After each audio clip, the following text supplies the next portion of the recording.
Hey everyone, welcome back to my channel. I know it's been a while since I've done an update. There hasn't been a lot of time, I feel like.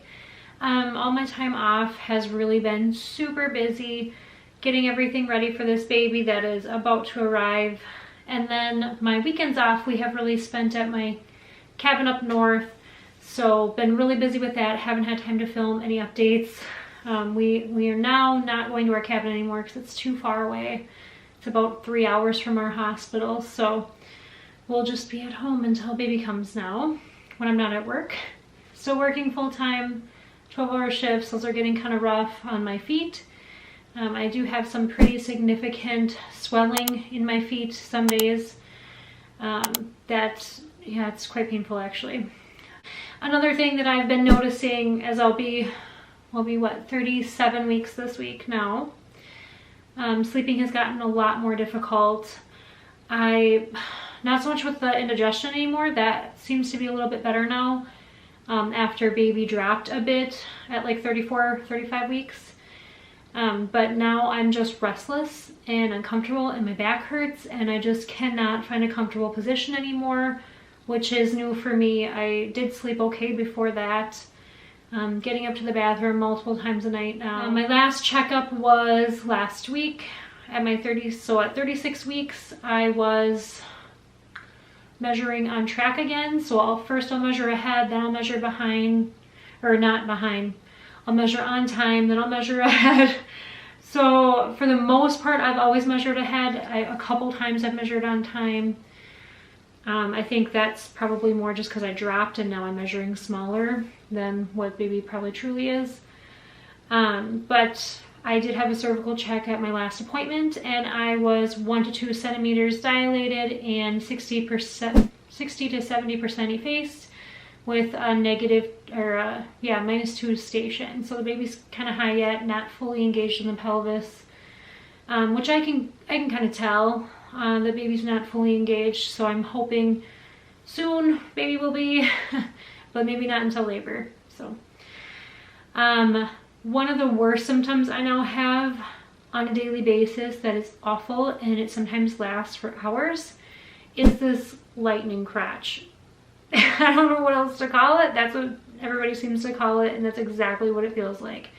I don't recall having that with my other babies. I just had a lot of pressure and discomfort in the pelvis, but these are just like really sharp shooting pains and super uncomfortable. I get them a lot with baby's movement, so baby must be pushing on nerves in there, and I hope it's doing something to get me closer to labor because it's so uncomfortable when it happens. Movements are getting stronger with baby. The kicks and all the movement, whatever limbs, are getting quite uncomfortable now and really obvious to see, which we've caught a few on video actually of the baby like kicking and moving its feet around, and just very strong movements from baby, which is great to have.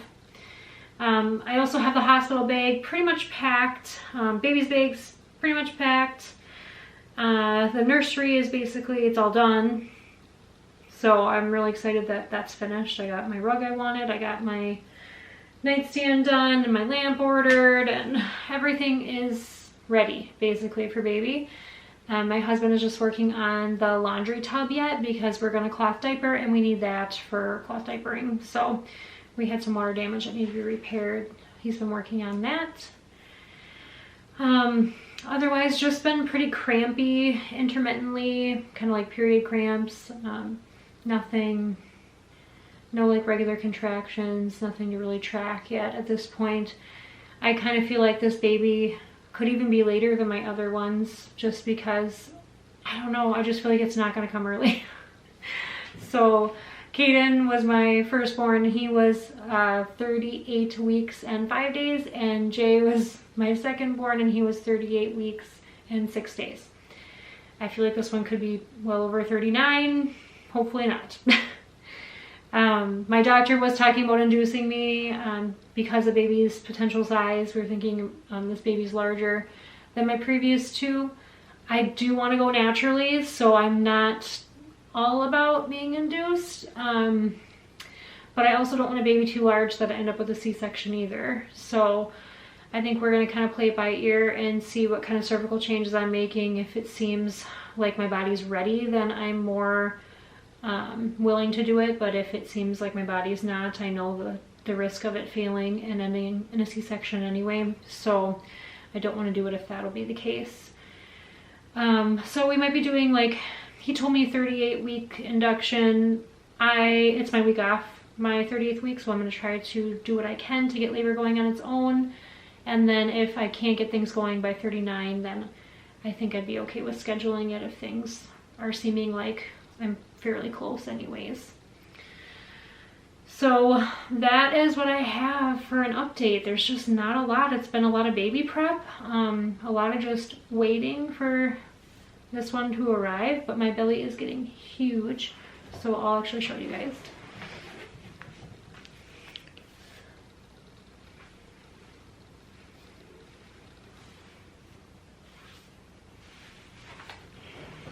I think this is the biggest I've ever been.